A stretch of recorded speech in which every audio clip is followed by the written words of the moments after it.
যাইতেন না যুদ্ধ করতে যাইতেন, এটা তো ভাবতে হতো আমাদের। বহু মানুষ বাইতুল মোকাররমে বিগত 15 বছরে নামাজ পড়তে যেতেন না। চারদিকে রায়ট গান, কিছুই হয় নাই। রায়ট গান, জল কামান, র্যাব, পুলিশ, আর্মি পরে নেমেছেন। তারপরে আপনার মেটাল ডিটেক্টর দিয়ে প্রত্যেক মুসলিমকে দেখে দেখে বাছাই করে করে পকেটে কি আছে, জামার ভিতরে কি আছে, ভাবটাখানা এরকম যে এটার মালিকানা তারা গ্রহণ করেছে আর মুসলিমরা হলো তাদের প্রজা। ধিক্কার জানাই। এই কাজ যারা করেছেন তারা মূলত বাংলাদেশের প্রতিনিধি, তারা ইসরায়েলের প্রতিনিধি হিসেবে ভূমিকা পালন করে।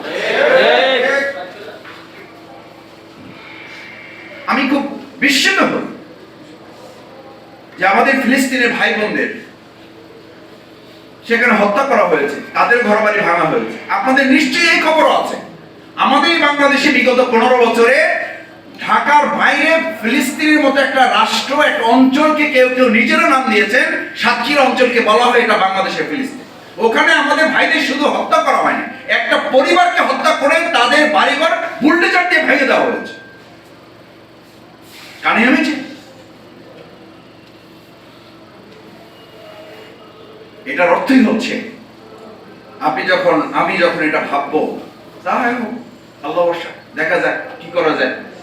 তারপর আপনাকে প্রিয়নবী মুহাম্মদুর রাসূলুল্লাহ সাল্লাল্লাহু আলাইহি ওয়াসাল্লামের সেই হাদিসের জায়গায় চলে যেতে হবে। লঞ্চের দ্বিতীয় তলায় এসি রুমে আছেন তো? যে কেউ জিজ্ঞেস করছে, বলছে যে ভাই অসুবিধা নাই, দ্বিতীয় তলার লোকরা, নিচতলার লোকরা তো নিচতলার লোক, বুঝেন না?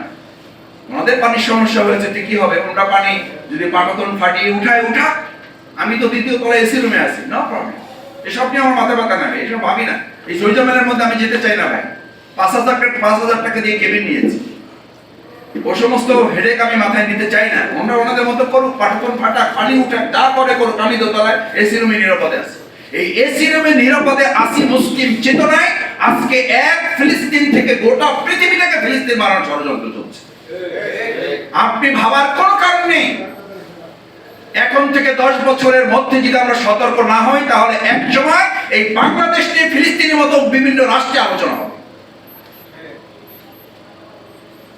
যদি এখনই এই বিষয়ে আমরা সতর্ক, সচেতন এবং পদক্ষেপ, কার্যকর ভূমিকা আজকে যেটা করণীয় নির্ধারণ করার জন্য ভাইয়েরা বলেছেন, টপিকটা অত্যন্ত সুন্দর, আমি ভাইদেরকে ধন্যবাদ জানাই। তাহলে আমি কেন বলছি যে দেখেন, জায়নবাদের প্রথম টার্গেটটাই তারা এটা নেন নাই যে তারা পলিটিক্যাল, তারা প্রথম টার্গেটটাই নিয়েছে তারা আইডিওলজিক্যাল। তাদের আদর্শিক লড়াইটাকে তারা ধারণ করেছে।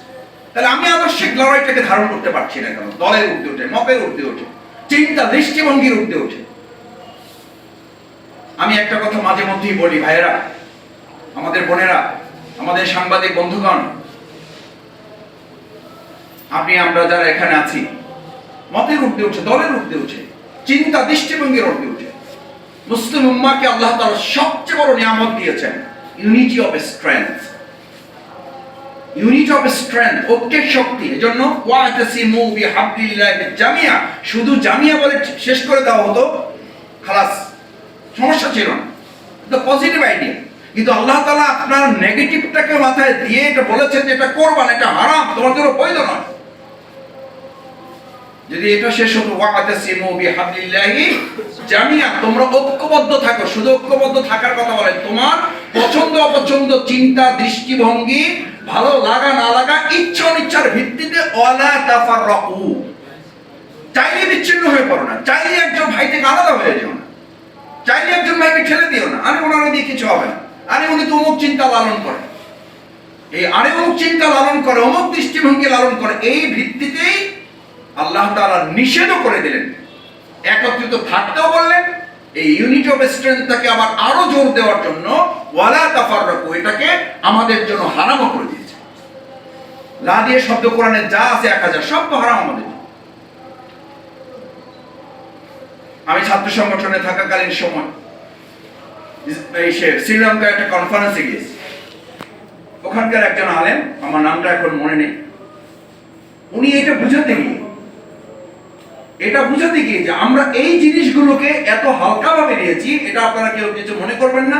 উনি বলতেছিলেন যে আপনারা কিছু মনে করবেন না, আমি একটা উদাহরণ বলার জন্য, বোঝার জন্য বলছি যে আমাদের স্পিরিটটা, আমাদের স্পিরিচুয়ালিটিটা, আমাদের আইডিওলজিক্যাল স্ট্রেংথটাকে আমরা ধারণ করছি না, তা বোঝার জন্য বলছি। আজকের এই কনফারেন্সে 187টা দেশের প্রতিনিধি, ছাত্র এবং বৃহত্তর আন্দোলনের প্রতিনিধিরা এখানে আছেন। আমি বাংলাদেশ থেকে ছোট মানুষ গিয়েছিলাম, তখন শিবিরের কেন্দ্রীয় সভাপতি। ওই টেবিলে উনি বললেন যে আচ্ছা ধরেন এই টেবিলে যদি আমরা আধুনিকতার সাথে মেলাবার জন্য, আন্তর্জাতিক বিশ্বের সাথে তাল মেলাবার জন্য, একটু নিজেদেরকে উদার মনোভাব তৈরি করার জন্য, মুসলিমরাও আগের চেয়ে একটু আধুনিক হয়েছে, চিন্তা দৃষ্টিভঙ্গিতে আমরা একটু এগিয়ে যাচ্ছি, এটাকে প্রেজেন্ট করার জন্য যে টেবিলে যদি প্রত্যেকের সামনে এখানে যদি ওয়াইনের বোতল রাখা হয়, গ্লাস রাখা হয়, তাহলে কেমন হবে? আপনারা সামনে যারা আছেন সবাই ভাববেন যে যাক, মুসলমানদের মধ্যে একটু চিন্তা, অগ্রগতি, উন্নতি সাধন হচ্ছে, ওনারাও কিছুটা তাল মিলিয়ে চলার চিন্তা করতেছেন, এই যুগের সাথে আসলে ওনারাও এখন অ্যাডজাস্ট করছেন। এটা তো ঠিকই আছে, এটা তো আমরাই বলেছি। আমি মাদ্রাসার বারান্দা দিয়ে কিছু হাঁটার সুযোগ হয়েছে আমার। আমি মাদ্রাসা যেটা, মাদ্রাসায় গিয়ে দেখি বড় বড় সাইনবোর্ড লাগানো আছে, এখনো দেখবেন কোথাও কোথাও। কত বড় দুর্ভাগ্য যে আমি বলি যে আমাদের মুসলিম উম্মাহকে জায়নবাদ যত ক্ষতি না করেছে, ওরা কিছু কিছু শব্দ ঢুকিয়ে দিয়ে। আমাদের এক ভাই বলেছে শাহবাগ, আরে ভাই শাহবাগ তো আছি, আপনি মাদ্রাসায় যান না এখন, গ্রামে গঞ্জে কেন, ঢাকারও মাদ্রাসা সাইনবোর্ড লেখা আছে, বড় বড় ব্যানার দিয়ে আকর্ষণ করার জন্য, এক্সট্রাক্ট করার জন্য লেখা আছে ইসলাম ও আধুনিকতার সমন্বয়। আরে ভাই, ইসলাম ও আধুনিকতার সমন্বয় বলে তো ইসলামকে খাটো করা হয় না, শুধু ইসলামকে অবমাননা করা হয়।